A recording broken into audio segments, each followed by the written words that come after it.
CPI inflation data came out this week. Investor sentiment has been changing. However, there's a massive elephant in the room that no one's talking about. We're going to in this video. Come on and check it out.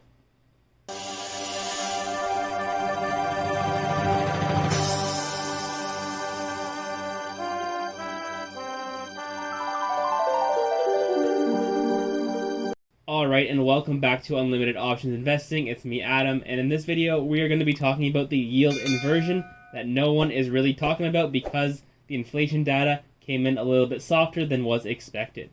So for those who don't know, an inverted yield curve occurs when short-term debt instruments have higher yields than long-term instruments of the same credit risk profile. An inverted yield curve is unusual. It reflects bond investors' expectations for a decline in longer-term interest rates typically associated with recessions. So think about it. Let's say you want to buy a short-term dated bond, let's say a 2-year bond, and they're offering you 3%, but they also, for the same exact bond, but for 10 years, they're offering you 2.5%. Why would you give your money up for longer for less of a return than having it locked up for a shorter amount and making more money on your capital? So essentially, Jerome Powell and the Federal Reserve have a lot of power when it comes to the direction of the 2-year yield with the overnight lending rate and interest rates. So when we take a look at the 2-year yield, and this is actually on the monthly time frame, and just to show you how drastic that move has been, ever since 2019, it's been on a decline from about just under 3%, and then during the COVID crash, going all the way down to a depth of 0.109%, and since, let's say, May 2021, it's ripped on higher toward this resistance, and what I'm going to show you as I zoom out how far this resistance goes, all the way back to where the data starts in January of 1989, which connects the top of 95, the top of 2000, the top of 2007, and interestingly enough, where we are at the moment, we are actually above that line for the first time in a long time. So if we continue breaking up toward the upside, oh boy, inflation could be really getting out of hand. However, again, with inflation coming in softer the other day in the CPI print, it's going to be interesting to see what happens, especially with the stock market rallying. Listen carefully, if the 2-year yield keeps rallying, I can see that being really troublesome for the stock market, because common sense would say as inflation is taming down, that means the Fed doesn't have to be as aggressive, meaning these 2-year yields should be coming down. However, if it sneakily keeps rising up, that could flash warning signs for the stock market.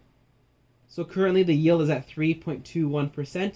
You look at the 10-year yield, a kind of a similar situation, declining since the beginning of 2019, the COVID crash reaching a low of 0.4% and then ripping on higher, but not nearly as dramatic as the 2-year yield, currently at 2.887%. So we're seeing an inversion of about 30 basis points or 0.3%.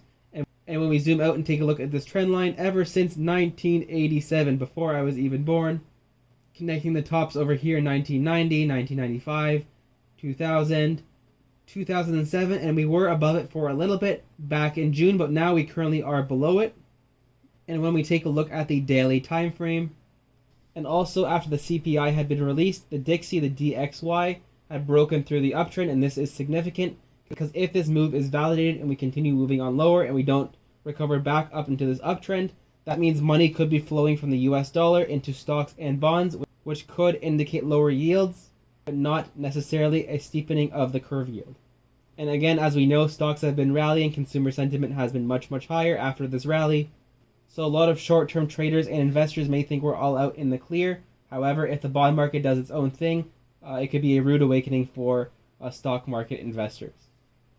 So let me know your comments below. Do you think we're in a recession right now, or because of the yield curve, we're going to be in one within the next year or 2 years? How's this all going to play out? Let me know your thoughts and comments below. As always, subscribe and like the video, and check out my description for links to my Instagram, my Twitter, and my TikTok. I will see you guys in my next video.